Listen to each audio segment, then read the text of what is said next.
വയനാട്ടിൽ വിശുദ്ധ കുരിശിനെ അപമാനിച്ചു. പ്രതിഷേധം ശക്തമാകുന്നു. ഇത് സംഘടിതമായ ക്രൈസ്തവ അവഹേളനം. വിശുദ്ധ ബൈബിളിനെയും വിശുദ്ധ കുരിശിനെയും അവഹേളിക്കുന്നതിന് പിന്നിൽ ആര്? ലോകം മുഴുവൻ വ്യാപിച്ചു കിടക്കുന്ന ശതകോടി ക്രൈസ്തവരുടെ വിശ്വാസത്തിൻ്റെ ആധാരശിലകളാണ് അവരുടെ വീണ്ടെടുപ്പിൻ്റെയും രക്ഷയുടെയും പ്രതീകമായ കുരിശും വിശുദ്ധ ബൈബിളും. അങ്ങേയറ്റം പരിപാവനമായിട്ടാണ് ക്രൈസ്തവ സമൂഹം മുഴുവൻ അതിനെ കരുതുകയും ആദരിക്കുകയും ചെയ്യുന്നത്. എന്നാൽ അടുത്ത കുറേ നാളുകളായി കേരളത്തിൽ തുടർച്ചയായി ബൈബിളിനെയും കുരിശിനെയും ക്രൈസ്തവരുടെ ആചാര അനുഷ്ഠാനങ്ങളെയും പരസ്യമായി അവഹേളിക്കുന്ന തരത്തിൽ എത്തിയിരിക്കുകയാണ്.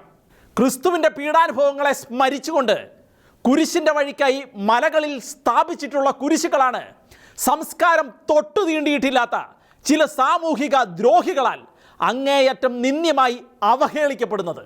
വിനോദസഞ്ചാരത്തിൻ്റെ പേര് പറഞ്ഞ് ഇത്തരം സ്ഥലങ്ങളിൽ എത്തിച്ചേരുന്ന സാമൂഹിക ദ്രോഹികൾ അങ്ങേയറ്റം അഹങ്കാരത്തോടെ കുരിശിൽ ചെരുപ്പുപയോഗിച്ച് ചവിട്ടുകയും കുരിശിൻ്റെ മുകളിലും കൈകളിലും കയറിയിരിക്കുകയും അത്തരത്തിലുള്ള ഫോട്ടോകൾ സോഷ്യൽ മീഡിയയിലൂടെ പ്രചരിപ്പിക്കുകയും ചെയ്യുന്നത് ക്രൈസ്തവ വിശ്വാസികൾക്ക് കടുത്ത അമർഷവും വേദനയുമായി മാറിയിരിക്കുകയാണ്.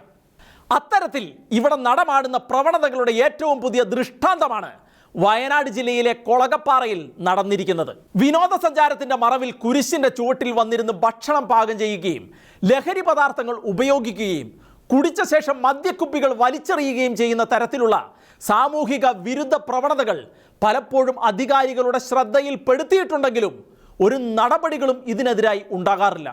മുൻപ് മൂന്നാറിലും ഇടുക്കിയിലും കോഴിക്കോട് കക്കാടംപൊയിലും സമാനമായ രീതിയിൽ തന്നെ വിശുദ്ധ കുരിശിനെ അവഹേളിച്ചുകൊണ്ട് ഇത്തരക്കാർ ഫോട്ടോ എടുത്ത് പ്രചരിപ്പിച്ചിരുന്നു. മുമ്പ് പൂഞ്ഞാർ സെന്റ് മേരീസ് പള്ളിക്കുരിശിനെ ചുറ്റിപ്പറ്റിയും ഇത്തരം അതിക്രമങ്ങൾ ഉണ്ടായിരുന്നു. ഇത്തരം സംഭവങ്ങൾ തുടർക്കഥയാകുന്നത് മതേതര കേരളത്തിന് തെല്ലും ഭൂഷണമല്ലാത്തതിനാൽ ക്രൈസ്തവ സമൂഹത്തിലാകമാനം ഇപ്പോൾ പ്രതിഫലിക്കുന്ന പ്രതിഷേധത്തിന് ഭരണകൂടവും പ്രതിപക്ഷവുമെല്ലാം കനത്ത വില തന്നെ നൽകേണ്ടി വരും.